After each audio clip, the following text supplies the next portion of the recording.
ضحایا یہ ضحیتن کی جمع جیسے ہدیتن کی جمع ہدایا۔ بسم اللہ الرحمن الرحیم۔ باب فی البقر والجزور عن کم تجزی۔ یہ باب اس بیان میں کہ بقر اور اونٹ کتنے لوگوں کی طرف سے کفایت کریں گے،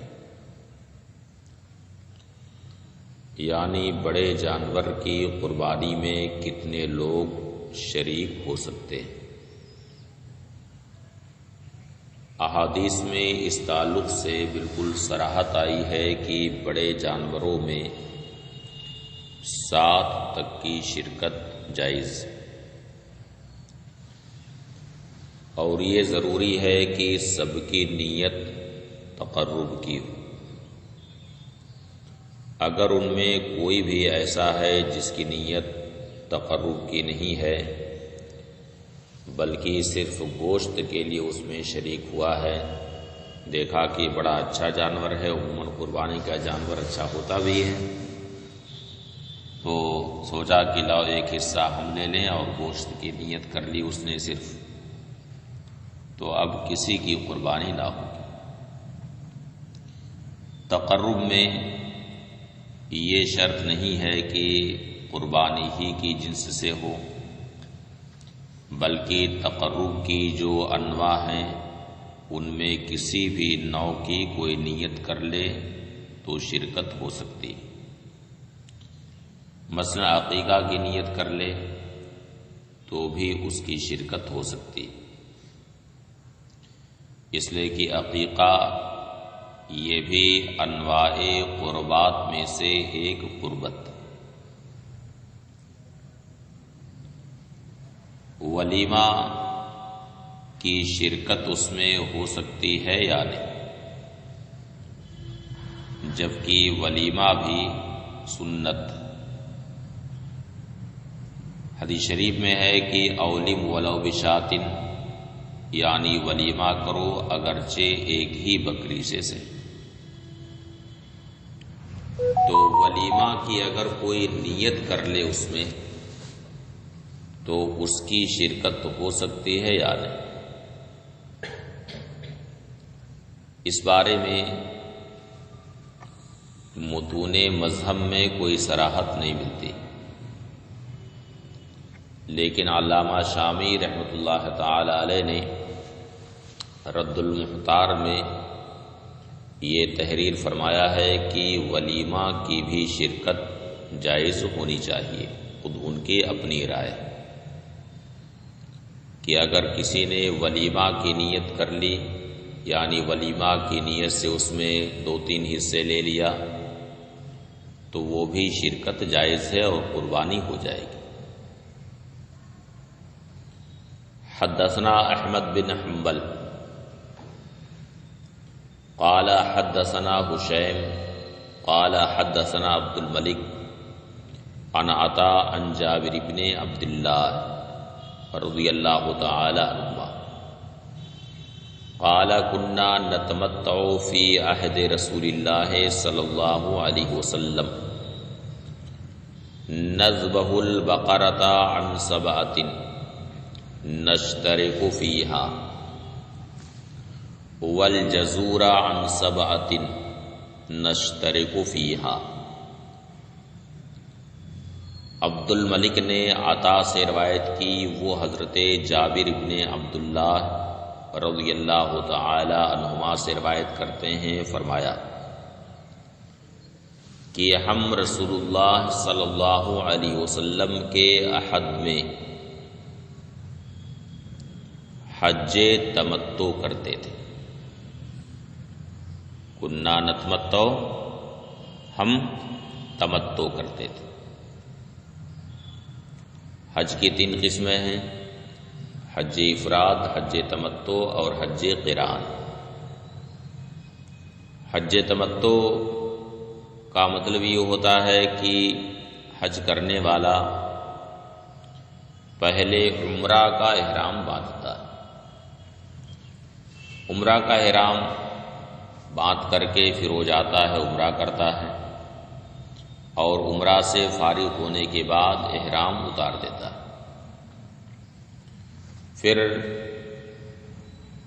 7ویں ذی الحجہ کو یا 8ویں ذی الحجہ کو صبح مسجد حرام شریف سے حج کا احرام باندھا جاتا ہے۔ اس کے بعد پھر آدمی حج کرتا ہے تو یہ حج تمتع ہے۔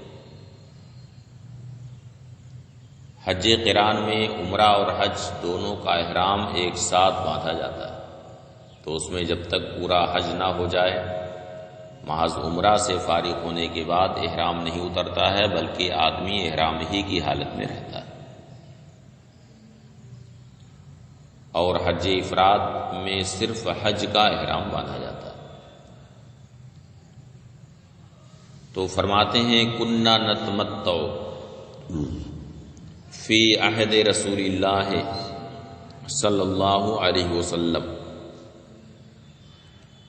نذبح البقرۃ عن سبعۃ، ہم رسول اللہ صلی اللہ علیہ وسلم کے عہد میں حج تمتع کرتے تھے، اور بقرہ کی قربانی ہم 7 لوگوں کی طرف سے کرتے تھے،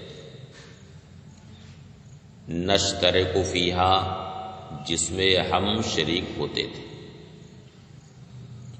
والجزور عن 7، اور اونٹ کی قربانی 7 لوگوں کی طرف سے کرتے تھے، نشترک فیہا، جس میں ہم شریک ہوتے تھے۔ حدثنا موسیٰ بن اسماعیل قال انبانا حماد عن قیس عن عطا عن جابر بن عبداللہ رضی اللہ تعالی عنہما ان النبی صلی اللہ علیہ وسلم قال البقرۃ عن 7 والجزور عن 7۔ حضرت عطا حضرت جابر ابن عبداللہ رضی اللہ تعالی عنہما سے روایت کرتے ہیں کہ نبی کریم صلی اللہ علیہ وسلم نے فرمایا بقرہ 7 لوگوں کی طرف سے اور اونٹ 7 لوگوں کی طرف سے۔ یہ دونوں حدیثیں، بلکہ اس کے بعد بھی جو حدیث آ رہی ہے، یہ تینوں حدیثیں حضرت جابر رضی اللہ تعالی عنہ ہی کی روایت کی ہوئی،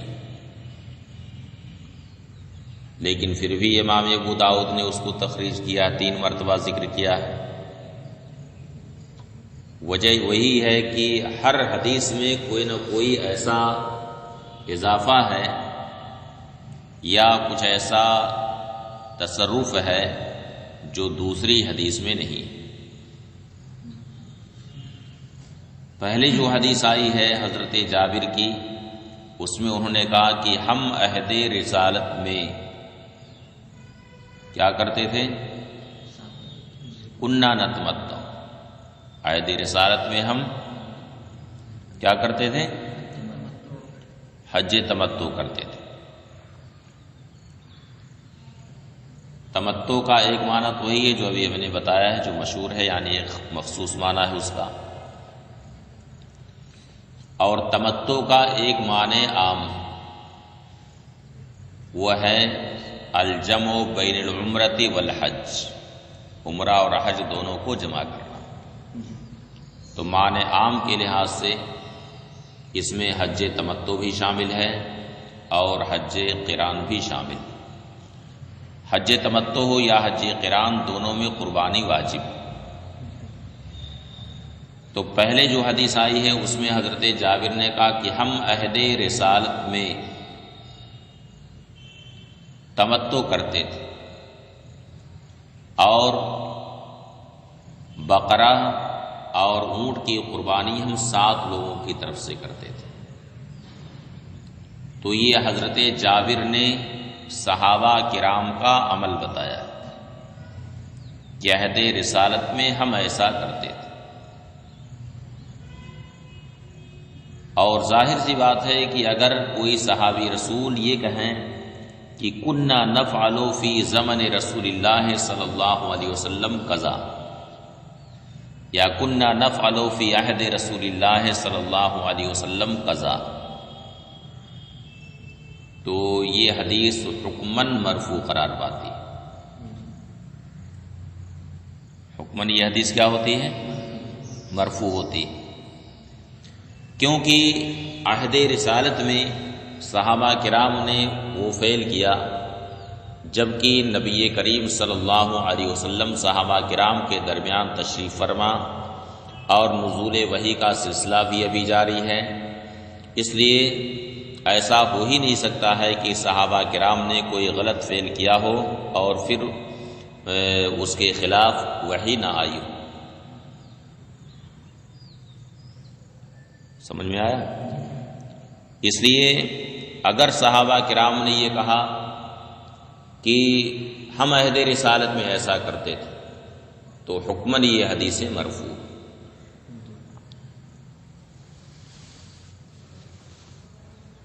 تو پہلی والی جو حدیث ہے وہ مرفوع حکمی، جبکہ دوسری والی جو حدیث ہے حضرت جابر کی وہ صراحتاً حدیث قولی، اس لیے کہ اس میں ہے کہ قال النبی صلی اللہ علیہ وسلم البقرۃ عن سبعۃ والجزور عن سبعۃ، تو یہ صراحتاً حدیث قولی مرفوع. حدثنا القعنبی عن مالک عن ابی الزبیر المکی عن جابر بن عبداللہ رضی اللہ تعالی عنہ انہ قال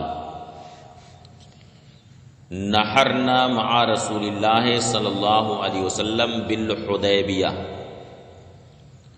البدنۃ عن سبعۃ والبقرۃ عن سبعۃ. ابو الزبیر مکی حضرت جابر بن عبداللہ رضی اللہ تعالی عنہما سے روایت کرتے ہیں، فرمایا کہ ہم نے رسول اللہ صلی اللہ علیہ وسلم کے ساتھ حدیبیہ میں اونٹ کو نحر کیا.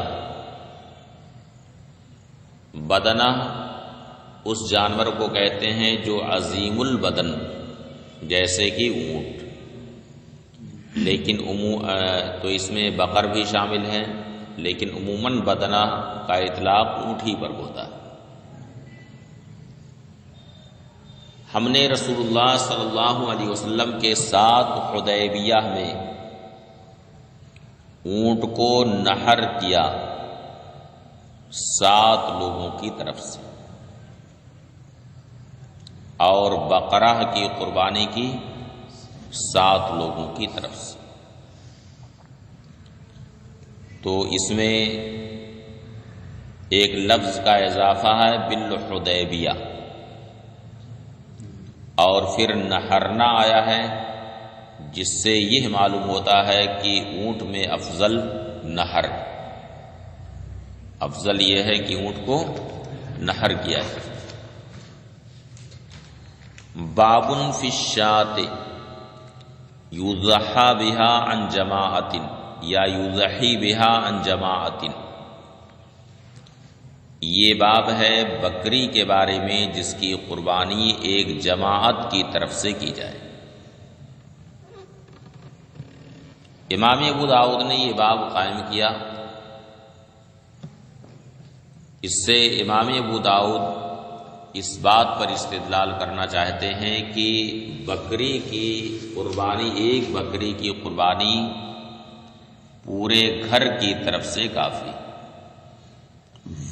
یعنی ایک گھر پر یہ سنت مؤکدہ کفایہ. کیا ہے؟ سنت مؤکدہ کفایہ ہے. اگر گھر میں ہو گئی قربانی تو پورے گھر کی طرف سے کافی. یہی مذہب امام شافعی رحمۃ اللہ تعالی علیہ کا ہے، اور یہی امام احمد ابن حنبل کا بھی مذہب۔ امام ابو حنیفہ رحمۃ اللہ تعالی علیہ کا مذہب ہے کہ جو بھی صاحب استطاعت ہے اس پر قربانی کرنا واجب ہے۔ حدثنا قتیبہ بن سعید قال حدثنا یعقوب یعنی الاسکندرانی عن عمرو عن المطلب عن جابر بن عبد اللہ رضی اللہ تعالی عنہما قال شہدت مع رسول اللہ صلی اللہ علیہ وسلم الاضحى بالمصلى فلما قضى خطبته نزل عن منبره وأتي بكبش فذبحه رسول اللہ صلی اللہ علیہ وسلم بيده۔ یعقوب اسکندرانی عمر سے روایت کرتے ہیں، انہوں نے مطلب سے روایت کی، وہ حضرت جابر بن عبداللہ رضی اللہ تعالی عنہما سے روایت کرتے ہیں، فرمایا کہ میں رسول اللہ صلی اللہ علیہ وسلم کے ساتھ قربانی کے وقت مصلی میں یعنی عیدگاہ میں حاضر تھا۔ جب نبی کریم صلی اللہ علیہ وسلم نے خطبہ پورا کر لیا تو منبر سے اترے، وَأُتِيَ بِكَبْشٍ اور ایک میڑھا لایا گیا، تو رسول اللہ صلی اللہ علیہ وسلم نے اپنے دست اقدس سے اسے ذبح فرمایا۔ اس سے یہ معلوم ہوا کہ عہد رسالت میں قربانی، بلکہ آگے اس پر مستقل باب بھی آ رہا ہے کہ عہد قربانی مصلی میں ہوتی تھی، یعنی کہاں؟ عیدگاہ۔ اور اس حدیث سے یہ معلوم ہوا کہ اگر ذبح کرنا آتا ہے اچھی طرح سے تو اپنے ہاتھ سے ذبح کرنا افضل، بشرطے کہ آتا ہو اچھی طرح سے ذبح کرنا، یہ نہیں کہ اسی وقت سیکھے، اچھی طرح سے ذبح کر لیتا۔ کبھی کبھی آدمی نہیں جانتا ہے، یہ سمجھتا ہے کہ بس گلے پر چھری چلا دو تو کٹ ہی جائے گا گلا، حالانکہ جانور تڑپتا رہتا ہے۔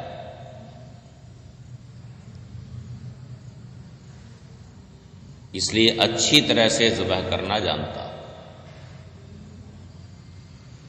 کچھ لوگ ہوتے ہیں کہ یہ کہتے ہیں کہ بس حضرت آپ ذرا سی چھری چلا دیجئے پھر ہم پکڑ لیں گے چھری، کہتے نا، اکثر ایسے ہی رہتے ہیں،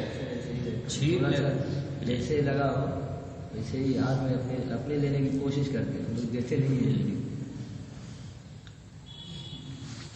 ظاہر سی بات ہے کہ گلے کے اندر 4 رگیں ہوتی ہیں، رگیں تو بہت ہیں گلے کے اندر، رگوں سے گلا بھرا ہوا ہے، لیکن 4 رگیں ایسی ہیں جن کا کٹنا ضروری ہے۔ البتہ امام ابو حنیفہ رحمۃ اللہ تعالی علیہ کا مذہب ہے کہ 3 رگیں کٹ جائیں تب بھی ہو جائے گا۔ اب اگر چھری چلائی اور ابھی ایک ہی رگ کٹی تھی اس میں سے، اب کسی نے چھری لے لیا، اب اس نے اگر بسم اللہ اللہ اکبر نہیں پڑھا تو ذبح شرعی ہوا ہی نہیں۔ اس لیے جہاں ایسی صورتحال پیش ہو تو پہلے سے اس کو تاکید کر دیجیے کہ چھری تم لے لینا ہاتھ میں اپنے، لیکن بسم اللہ اللہ اکبر پڑھ کر ہی چھری چلانا، اس کو پڑھے بغیر مت لینا ہاتھ میں چھری، پڑھ لینا پھر چھری چلانا، یہ پہلے سے اس کو تاکید کر دیں، ورنہ ایک رگ آپ کے ہاتھ سے بھی کٹی ہے، اب دوسرا کاٹ رہا ہے، اس کا بھی ذبح ہوا ہی نہیں ہے جانور، یہ تو پھر بغیر تسمیہ کے ذبح ہوا۔ یہ اکثر اسی وقت ہوتا ہے جب جو ہے سر چھوڑ دیتے ہیں، اس کی گردن چھوڑ دیتے ہیں نا، تو تبھی جلدی چھری مانگتے ہیں۔ سر چھوڑ دیتے ہیں، کئی جگہ اس گردن اتفاق دبا ہوا ہے۔ دیتے ہیں۔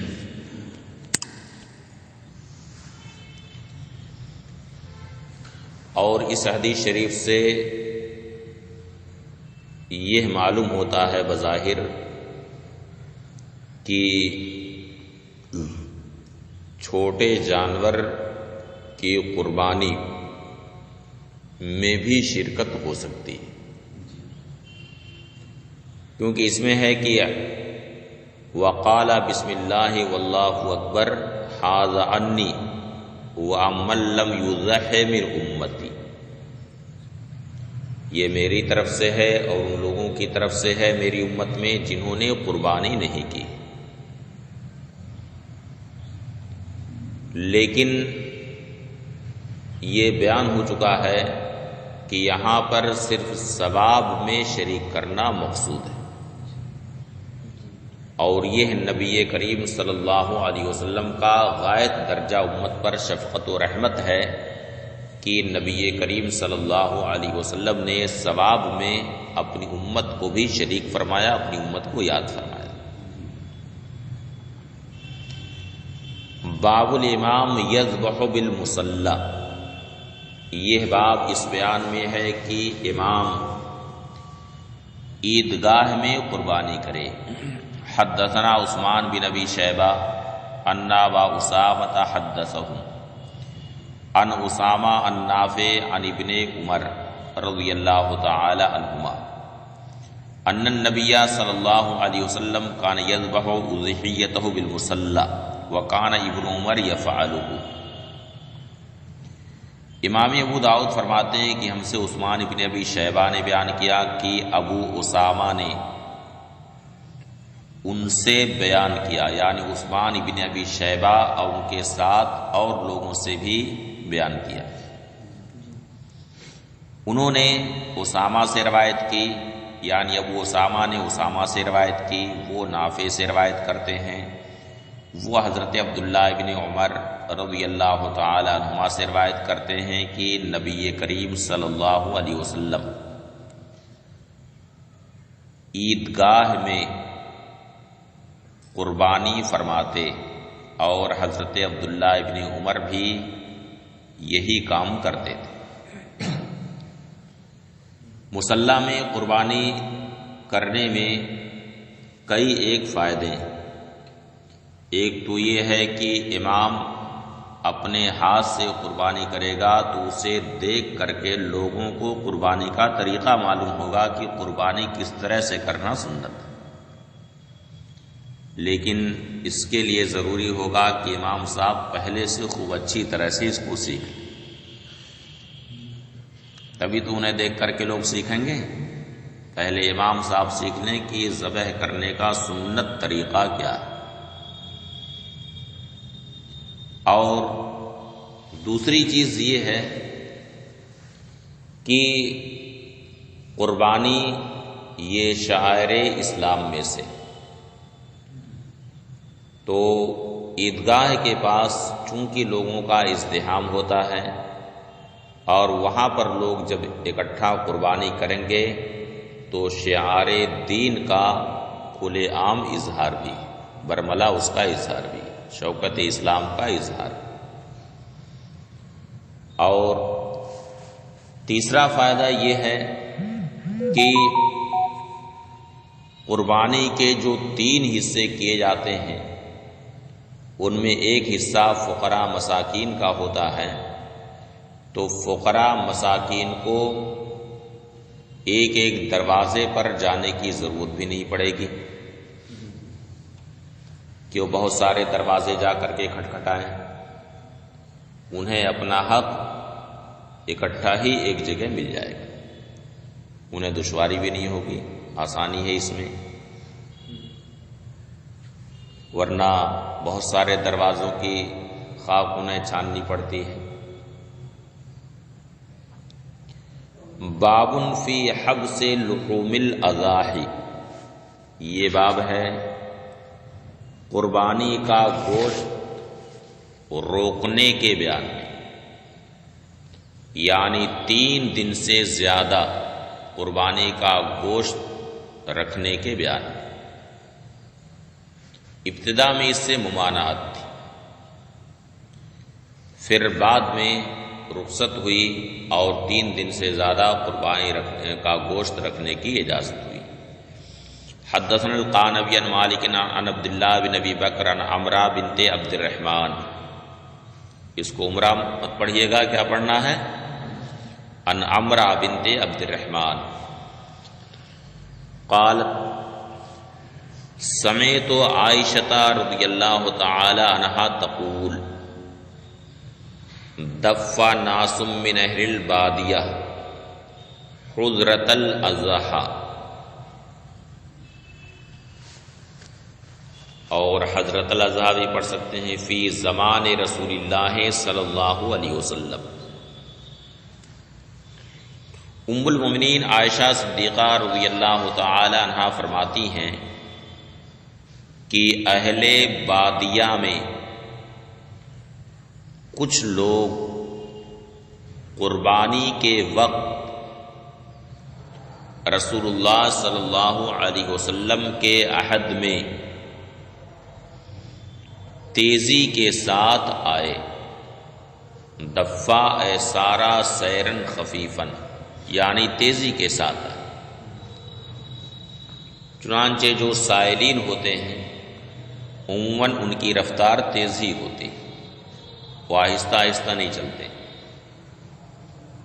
ان کی رفتار تیز ہوتی ہے۔ فقال رسول اللہ صلی اللہ علیہ وسلم ادخروا لثلاث وتصدقوا بما بقی، تو رسول اللہ صلی اللہ علیہ وسلم نے ارشاد فرمایا کہ 3 دن کے لیے گوشت رکھ لو اور جو باقی بچے وہ صدقہ کر دو۔ 3 دن میں جتنا تمہیں کھانا اتنا رکھ لو، باقی صدقہ کر دو۔ قالت ام المؤمنین فرماتی ہیں فلما کان بعد ذلک، یعنی اس سال تو ایسا ہوا، لیکن اس کے بعد والے سال، اس کے بعد رسول اللہ صلی اللہ علیہ وسلم سے عرض کی گئی، یا رسول اللہ لقد کان الناس ينتفعون من ضحایاہم وَيُجْمِلُونَ مِنْهَا الْوَدَقَ، اور ثلاثی مجرد میں بھی اس کو پڑھ سکتے ہیں یجملون منها الودق، اجمل الشحم اے عذابہ، الودق الشحم۔ یا رسول اللہ لوگ اپنی قربانیوں سے فائدہ اٹھاتے تھے، فائدہ اٹھاتے اور قربانی کی چربی پساتے تھے، جھائی بناتے تھے، چربی پساتے ہیں نا قربانی ہونے کے بعد، اور پسانے کے بعد جو بچتی ہے اس کو کھاتے بھی ہیں، اسی کو کیا کہتے ہیں؟ جھائی، اسی کو چری بھی کہتے ہیں، کیا کہتے ہیں؟ چری کہتے ہیں۔ کچھ لوگ ہیں بڑے شوق سے اس کو کھاتے ہیں۔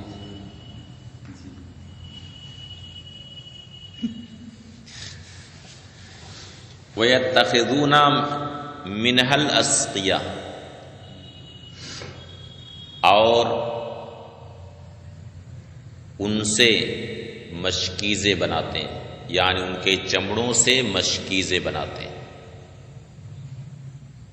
قربانی کا جو چمڑا ہے خود چمڑے سے اگر قربانی والا استفادہ کرنا چاہے، فائدہ اٹھانا چاہے تو کر سکتا ہے، لیکن اسے بیچ کر کے اس کی قیمت کو اپنے مصرف میں نہیں لا سکتا۔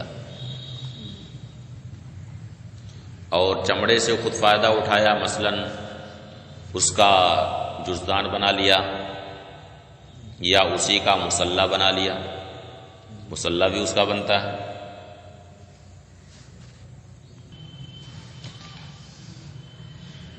فقال رسول اللہ صلی اللہ علیہ وسلم وما ذاک،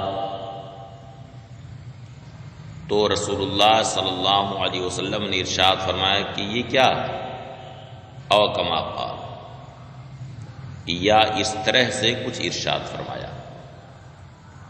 قالوا یا رسول اللہ، صحابہ کرام نے عرض کیا یا رسول اللہ نہیت عن امساک لحوم الضحایا بعد ثلاث، یا رسول اللہ حضور نے تو 3 دن سے زیادہ قربانی کا گوشت روکنے سے منع فرمایا ہے۔ یعنی لوگوں کا حال یہ ہے کہ 3 دن کے بعد وہ چربی پسا کر کے اسے کھاتے رہتے ہیں، اسے پساتے ہیں، کھاتے ہیں 3 دن سے زیادہ، جبکہ یا رسول اللہ آپ نے منع فرمایا ہے 3 دن سے زیادہ قربانی کا گوشت رکھنے سے۔ فقال رسول اللہ صلی اللہ علیہ وسلم، تو رسول اللہ صلی اللہ علیہ وسلم نے ارشاد فرمایا انما نہیتکم من اجل الدافہ، میں نے تمہیں جو منع کیا تھا اس آنے والی جماعت کی وجہ سے جو تمہارے پاس آئی تھی، یعنی سائلین کی جو ایک جماعت آئی تھی اس کی وجہ سے میں نے یہ کہا تھا کہ 3 دن جتنا کھانا ہے اتنا رکھ لو اور باقی صدقہ کرو۔ اور اب جبکہ اللہ تعالیٰ نے کشادگی پیدا فرما دیا، اب وہ نہیں آتے، فَكُلُوا وَتَصَدَّقُوا، تو اب کھاؤ بھی اور صدقہ بھی کرو، وَادَّخِرُوا، یعنی اس وقت وجوب کے طور پر حکم تھا، اور اب جبکہ ان کی جماعت اب نہیں آتی ہے تو کھاؤ اور صدقہ کرو، وَادَّخِرُوا، اور جمع بھی کرو۔ حدثنا مسدد حدثنا یزید بن زرعی حدثنا خالد الحذاء عن ابی الملیح النبیشہ قال قال رسول اللہ صلی اللہ علیہ وسلم انا کنا نہیناکم عن لحومها ان تاکلوها فوق 3۔ خالد الحذاء ابو الملیح سے روایت کرتے ہیں، انہوں نے نبیشہ حذلی رضی اللہ تعالی عنہ سے روایت کی، وہ فرماتے ہیں کہ رسول اللہ صلی اللہ علیہ وسلم نے ارشاد فرمایا کہ ہم نے تمہیں قربانی کا گوشت 3 دن سے زیادہ کھانے سے منع کیا تھا، لکے تساکم، تاکہ تم سب کے لیے قربانی کا گوشت کشادہ رہے۔ فقد جاء اللہ بالسعۃ، اب تو اللہ تعالی نے کشادگی پیدا فرما دیا۔ فَكُلُوا وَادَّخِرُوا وَاتَّجِرُوا، تو کھاؤ بھی، جمع بھی کرو اور تجارت بھی کرو۔ تجارت کرو یعنی اجر طلب کرو۔ اس تجارت کا مطلب یہ نہیں کہ اس کو بیچو، بلکہ وہ تجارت ہے کہ افلا ادلکم علی تجارت تنجیکم من عذاب علیم، کہ کیا میں تمہیں وہ تجارت نہ بتا دوں جو تمہیں دردناک عذاب سے نجات دے۔ یہ وہ تجارت ہے، یہ وہ تجارت ہے کہ ان الذین یتلون کتاب اللہ واقاموا الصلاۃ وانفقوا مما رزقناہم سرا وعلانیہ یرجون تجارتا لن تبور، کہ جو کتاب اللہ کی تلاوت کرتے ہیں، نماز پڑھتے ہیں اور اللہ نے جو انہیں دیا اس میں سے کچھ خفیہ کچھ علانیہ خرچ کرتے ہیں، وہ ایسی تجارت کے امیدوار ہیں لن تبور، جس میں کبھی بھی گھاٹا نہیں ہو سکتا۔ الا وان هذه الايام ایام اکل وشرب وذکر اللہ عز وجل،